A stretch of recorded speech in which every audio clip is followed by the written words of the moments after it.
আজ 23শে সেপ্টেম্বর, রোজ সোমবার 2024। আশা করি সকলেই ভালো আছেন বন্ধুরা।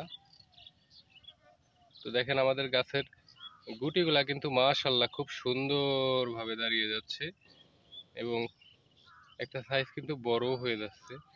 তো প্রতিটা ডালেই কিন্তু আমরা দেখতে পাচ্ছি যে ভালো পরিমাণে গুটি কিন্তু দাঁড়িয়ে যাচ্ছে। তো আল্লাহর রহমতে আমরা এখন জিঙ্ক, বোরন এগুলা ব্যবহার করছি প্রতিটা ডালেই আমাদের। দেখেন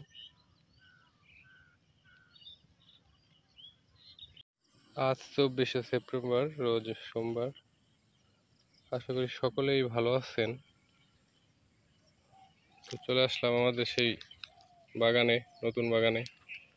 পানি বাজছিল প্রচুর, ঝড় বৃষ্টির মধ্যেও গাছগুলা আছে জীবিত। তো তারপরেও আমরা দেখতে পাচ্ছি আলহামদুলিল্লাহ পরাগায়ন হচ্ছে, গুটিগুলো কিন্তু নিয়ম অনুযায়ী কিন্তু দাঁড়িয়ে যাচ্ছে মাশাআল্লাহ। তো এই গুটিগুলা এই যে টিকে যাওয়ার পরে কি কি ওষুধ দেওয়া হবে এই বিষয়ে সংক্ষেপে আলোচনা করা হবে, সাথেই থাকবেন। প্রতিটা ডালে আলহামদুলিল্লাহ গুটি আছে।